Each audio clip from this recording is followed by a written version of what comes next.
back behind him, and she became a pillar of salt. All right. You may be seated. Just for a moment, just for a thought, the dangers of looking back.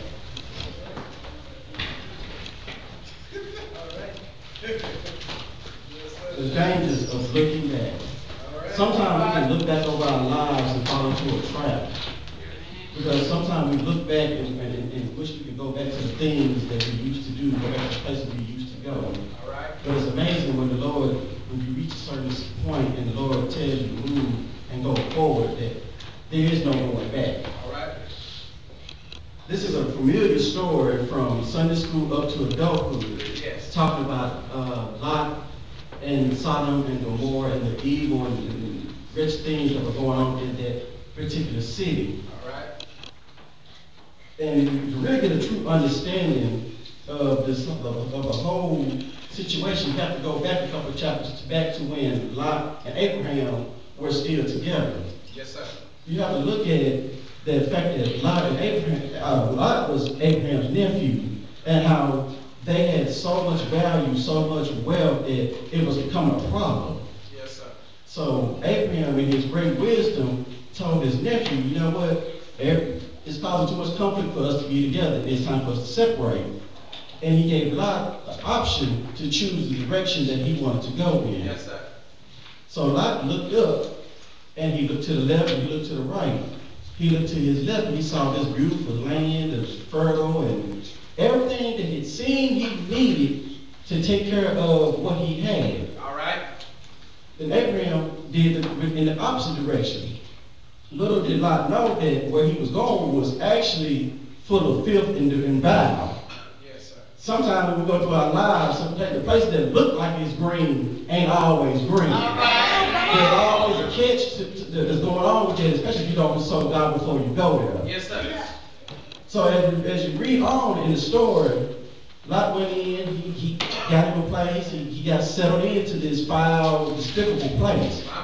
Sometimes, if you know, sometimes we do that same thing. We'll go to somewhere we know we ain't supposed to be at and live somewhere we ain't supposed to live and get comfortable there. Yeah. All right. It might not change us, but the simple fact that we are there is sometimes more than enough. Right. So we keep looking, and how we notice how Lot has grown in stature. He's become a well-known man in this foul and evil town. And then God said, got to looking, and he said, you know what, I can't stand this place no more. The wretch that's coming up here has reached me to the point where I got to take it out. I got to destroy it. But ain't it amazing how God sometimes before he do something, he reveals it to someone else to try to save someone that's in that place. Right. He might not necessarily come to you and tell you to leave, but he'll send somebody else to pray for you. Yeah. Because he went and revealed what he had planned on doing to Abraham. Yes. And Abraham, being the man that he was, went and negotiated with God. Now you know you got to be a heck of a man to sit and negotiate with God about what God's going to do in a place. All right. And he talked to me, Lord, well, if you find 100 people, will you not destroy it? And for God to say, you know what, if I find 100 folks, I want to destroy it. You got to be a heck of a man for God to sit up and negotiate with you and say, okay, you know what, I'll do that for you. Because of you and your faithfulness. Well, as it goes all the way down until he got down, I think it was 10 people. And Abraham let it go. So God sending his angels to this town to find those 10 people. And being behold, he didn't find those 10 people. But he did find one righteous man. And sometimes being a righteous man is all it takes to be saved from the destruction that's coming your way that you don't even know is coming. So sometimes you have to, even though you are in a foul predicament, you're in a foul area, it does not mean it needs to change your character and change who you are on the inside. Because when the angels got there, the first of all, let's step back up. When Lot was the first one that seen these men because he was sitting at the gate of the city. If you look back in the story and look at where the culture was set up during that time, for you to be sitting at the gate of a city means you were an elder or you were a man of stature. Which means you weren't just a rude person, if you was sitting at the gate, you had a little power, you had a little clout All when you right. was sitting there. So he was sitting there not knowing what was coming his way.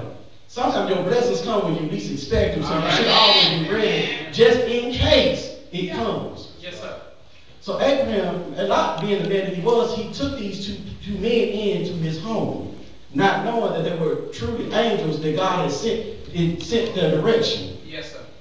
And he took them into his home. How many of us are willing to take complete strangers into our home just because of this is a Christian thing to do? All right. Knowing your surroundings. Not many of us are willing to do that, but a lot did that. Yes.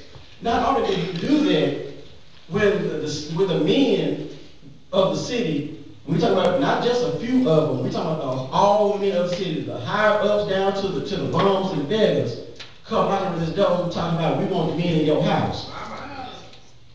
Not the women in your house, the men in your house. We want to know them. First thing first, that right there was saying way more than we needed than what needs to be done. All right. You want to take these men that you don't know and take them out of someone else's home and do things that God never intended for happen. All right. But God being the man that he was, being the Christian man that he was, he offered up his daughters, his two unmarried daughters, which at that point in time was more valuable than anything else that you could possibly own. It was more valuable than all the money he had. It was more valuable than all the cattle he owned. He was willing to offer that up, his own flesh and blood, to protect these two men. That right there was a sign to God that there was at least one faithful person in the midst. So we fast forward a little bit, that then the men revealed to Lot what God had sent them there to do. But ain't it amazing how sometimes when God tells you something, you still don't believe what he told you? Right. That you don't get the full comprehension of what's about to happen in your life if you don't move when God tells you to move. Because if you read on, it says that the angels had to grab Lot by his hand and drag him basically out of the city. Drag him to safety. And so it's amazing how, like, when God tells you to do something, it's not you doing what you want to do. It's a move right then type thing. Come on. Now we get to the point where we have to look at Lot's wife. Sometimes a woman can be a man's downfall or his savior, just depending on which she don't. She can be an example to you if you know what you're looking for.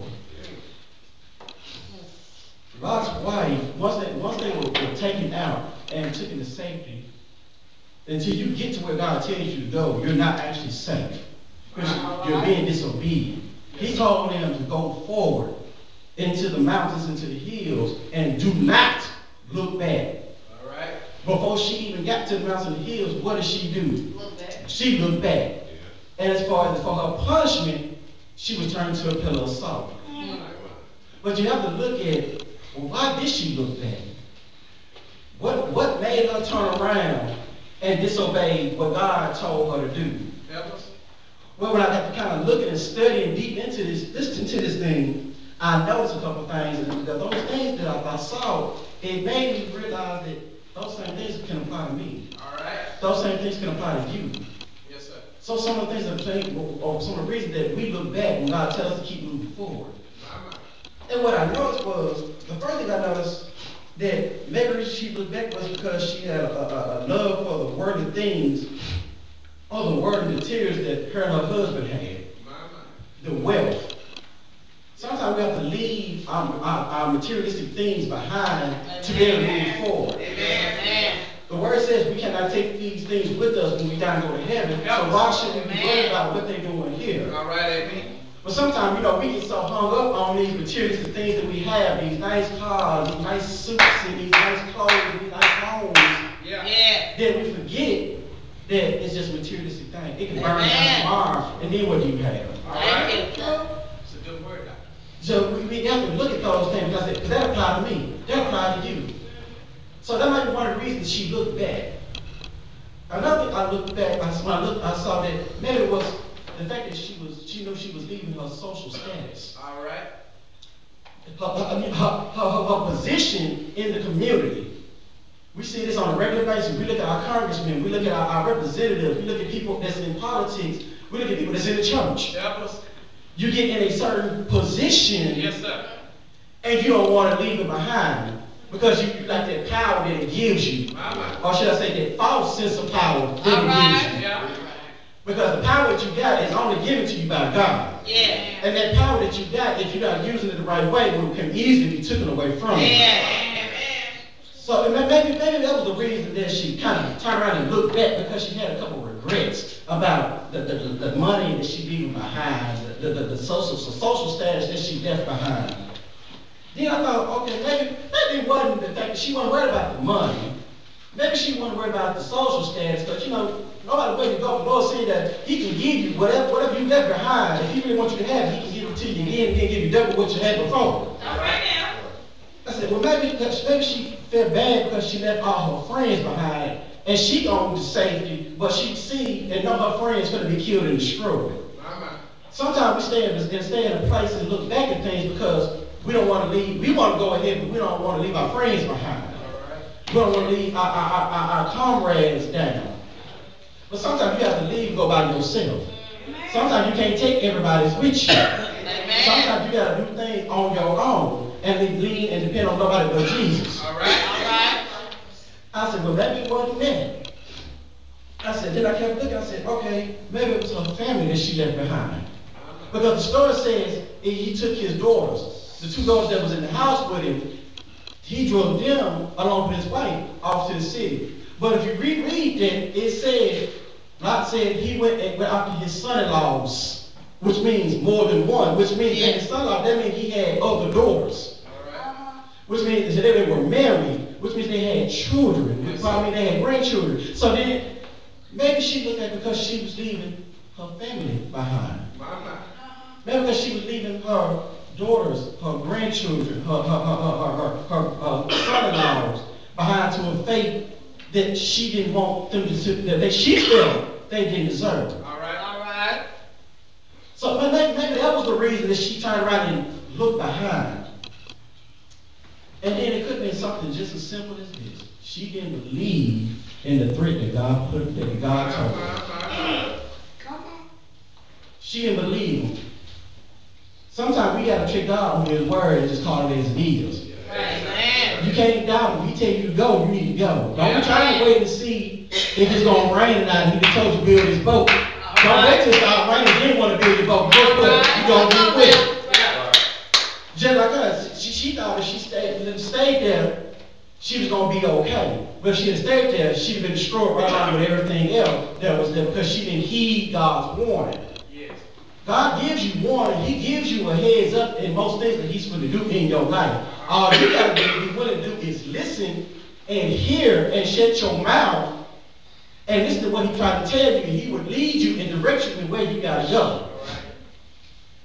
Then I looking at this, I was like, well, Lord, I understand all that. I can see how that applies to my life and why I don't need to look back. But there's still some other things that I really ain't understanding about this, Lord. So I asked, I said, well, what are some of the other dangers of looking back? Because sometimes I just got to look back because I got to see what's going on. I got to see if what you said was going to happen really was going to happen. All right. Then he said, he looked at me, he told me, he said, when you look back, you can't go forward. All right. You can't move to where He wants you to go if you're constantly looking backwards. Because you're walking backwards. If you're looking backwards, you may want to return to where you left. Because sometimes there's a sense of comfort and where you know, or what you know, and where you are. Then you can't get to your safe place by going backwards. Yes, sir. God told him to go into the mountains, go away from what He's getting ready to destroy. He was sending him to somewhere safe to keep you from being destroyed. Paul said in Philippians 3:14, I press towards the mark of the prize of high calling in God, which is in Jesus Christ. right. Which means you can't get to your prize if you're going backwards. You got to go forward to your prize, and that's what you want to get to. Your prize is your safety. Your prize is your protection. Yes, sir. And you can't get protection living and staying in your past. So there is a danger of looking into your past. All right. There's an ever-present danger of looking into your pride, into your past. Then he said, where if you're always looking back, you can't never reach your goals. Amen. You can't reach your goals if you're always doing the reverse of what's supposed to be done. Then if you're looking back, sometimes it increases your fear of going forward. All right. Yes, sir, doctor. Fear is one of the, it's like a double-edged sword. It can motivate you or it can deter you, depending on how or what it's used for. But in this particular instance, it increased their fear because it put them in a false sense of security because of them scared them of leaving their comfort zone. Sometimes we get in a position where we feel we're comfortable and we don't want to leave it.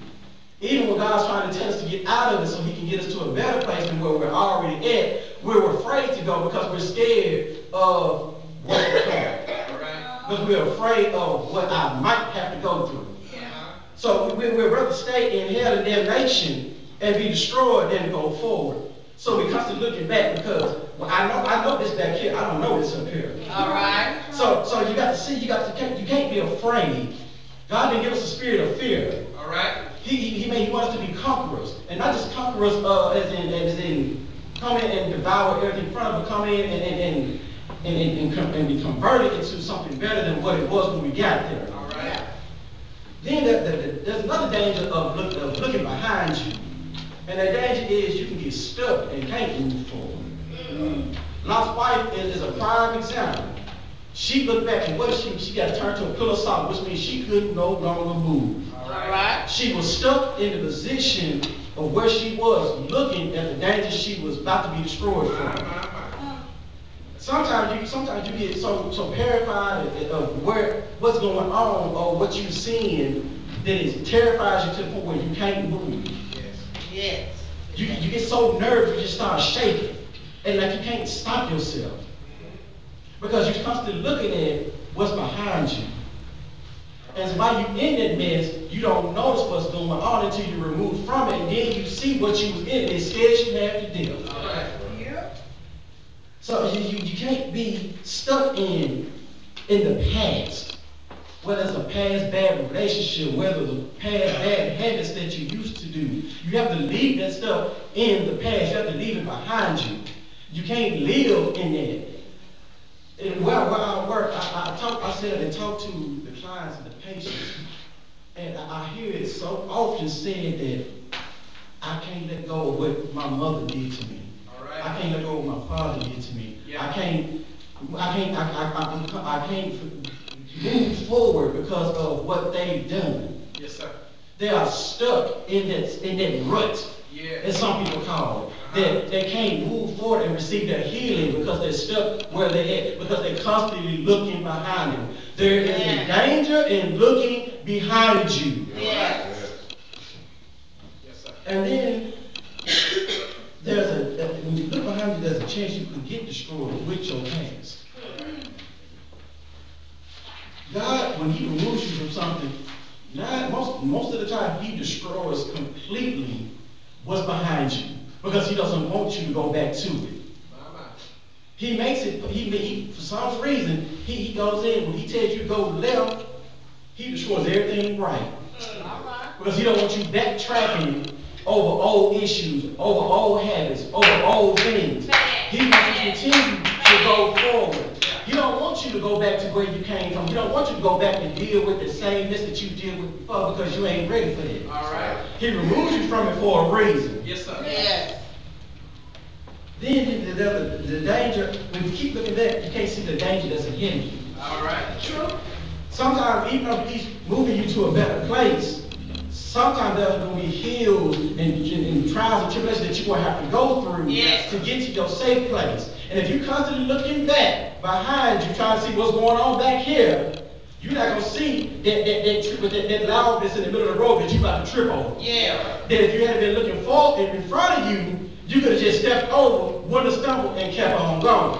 Yeah. So you have to be looking ahead of you instead of looking behind you to get where God's wanting you to get. Jesus was talking in Luke chapter 9, verse 62. It says, "No man having put his hand to a plow and looking back is fit for the kingdom of God." All right.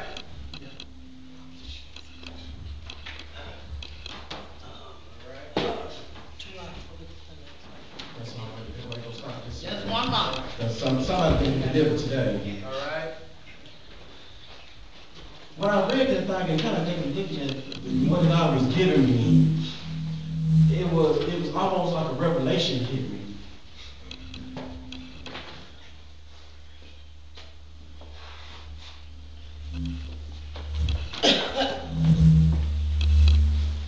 And being an old country boy, I got to thinking and looking. When you're cutting grass, you can go a little crooked sometimes.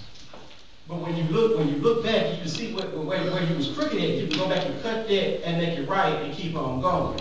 And it will nobody ever know that you messed up. All right. But when you're farming and you making them roads, as long as you're looking forward, you okay. All right. Even if you go crooked, you don't notice it.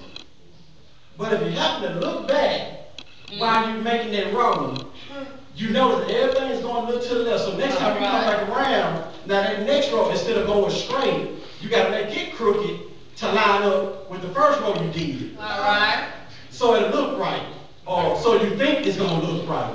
And now your whole field is leaning to one side because you call yourself trying to fix the mistake that you made. But whereas if you had just kept looking forward, All right. you might have been crooked on this road, but that next road would have been straight. And the next road after that would have been straight. And the next road after that would have been straight. God is telling us the same thing. You can't be looking behind you, looking at those roads that where you have made a mistake, and then think when you come back around, since I made that mistake, now you got to make another mistake to line up with that one. No, that ain't what he wants you to do. Right. He wants you to keep going straight, even though you went crooked. Yeah. Because what's going to happen is, even though you go straight, he's going to make your path straight. Yeah. He's going to straighten it up for you, so everything else looks good. So you can keep going forward. You're going to eventually get to him. You might have some lefts and some rights in there sometime, every now and then. But it's okay, because he knows you're going to fall. You're going to fall short from time to time. Yeah. But he's not worried about it because you're still getting towards him. Yes. And you're still on your way to him. Then I noticed that God is a wonderful creator. Because if you ever notice when somebody describes God, they always describe him in a forward movement. Yes. He's a rushing wind. He's flowing water. All right. When have you known wind to rush backwards? All right. When have you known water to run uphill? All right. Now. You ain't never seen it a day in your life. Because God moves forward. He doesn't move backwards. All right. He's always in a forward movement because that's what he wants us to do. He wants us to be in a forward movement. Yeah. Because that's what he made us for. We are to be a reflection of him. So if we are a reflection of him, then we need to move forward just like he moves forward. Yeah. Because he doesn't go in reverse. Then I look that sometimes it's okay to go back. There is a danger in going back, but the danger is when there's a difference in going back of your own accord and going back because God sent you back. Come on. When you go back, when God sends you back, there's protection, All right. provision, and power. Yes, sir. Compared to when you go back and there's nothing but destruction, disaster, and mayhem. All right. All right. Well, how can you say that, preacher? Easy. Look back at Moses. Moses left Egypt, fulfilled his life. All right. He left and was gone until God sent him back. He didn't All have right. no plans of going back. He didn't want to go back. He was happy and content exactly where he was. That's good. But then God told him, I need you to go back and get my people. All right. Come on. And bring them out with you. All right. Yeah. So sometimes he will send you back into the same mess that you just left. All right. But the difference is when he send you back, Yes, sir. he send you back with power, Yes, sir. protection, and provision. All right. Please remember them three. Power, protection, and provision. All right. All right. Well, how can you say that he sent him back with power, protection, and provision? Well, when you look at it, he sent him back with protection because Pharaoh couldn't touch him. All right. When he went back to Egypt, he was meant to die. Yes, sir. But since God sent him back, he had God's protection, so Pharaoh couldn't touch him. All right. Well, where do you see provision? He didn't send him alone because he sent him his brother Aaron as his helper. Yes, sir. Well, where do you see the power? The plagues of Egypt. Yeah. So when he sends you somewhere, he sends you with power, protection, and provision. Yes, sir. So another reason God wants us to move forward and not go back is for our own protection and provision where he's going to take you. Yes. When he sent the children, when he finally got it through Pharaoh's heart and he released the children of Egypt, he released all 400,000 some odd children of Israel that there was. And they left with everything that was in Egypt. They didn't leave empty-handed. They took everything. They took the gold. They took anything that wasn't bolted down, they took. They didn't have to take it either. Pharaoh told them to take it. So once again, there go provision. Yeah. But I noticed something when I got to reading this thing. When God sends you somewhere, it ain't always where you think it's going to be. Yes, sir. He's not going to always send you the way that you think he's going to send you. Because it was easy for Moses to tell them, hey, y'all come with me. We're going to take y'all to a land flowing with milk and honey. Yeah. I'm going to take y'all to somewhere where you ain't got to work hard for what you need. The grapes is about the size of people's heads. All right. It wasn't hard to talk them into leaving and going to somewhere better, somewhere safer than where they were at. Yes, sir. But it never said the road was going to be easy. All right. Yes. Because God sometimes will put you in a place where you have no choice but to call on him and depend on him. Yes, sir. How can you figure that? It's easy. When you look back in Exodus, it says that when they got to the Red Sea, there was mountains on the left of them, there was mountains on the right of them, they had the Red Sea in front of them, and Pharaoh was on their back. All right. So they couldn't go to the left and run, they couldn't go to the right and run, half of them couldn't swim that far, and then they showed up, didn't want to go back. They saw Pharaoh back, so they knew what was happening, they went back anyway. Because by this time, Pharaoh was mad. Come on. So once again, you got to look at it. When God sends you somewhere, he don't want you to go back because he's going to provide protection, provision, and power. Yeah. At this point, the power was in Moses to part the Red Sea. And not only did he part the Red Sea, it was dry land for them to walk on, for them, the animals, and their carts. So it wasn't a hard walk for them to make it through on dry land to the other side of the bank. But I know what I love about this is the same path that God meant for your safety and your protection means the destruction for your enemies. Yeah. Well, how can you say it, Pastor Preacher? Easy.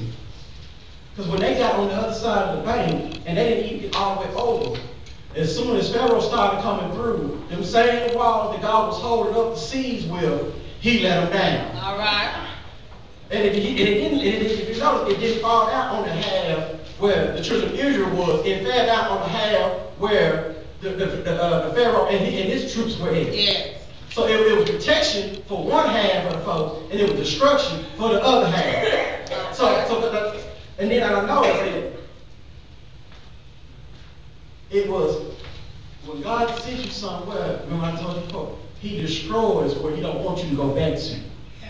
Because when I was all said down, he closed back up the sea. Yes. So they didn't have no choice but to stay where they were at. Because they didn't have no boats. They didn't have no other way of getting back to where they were. All right.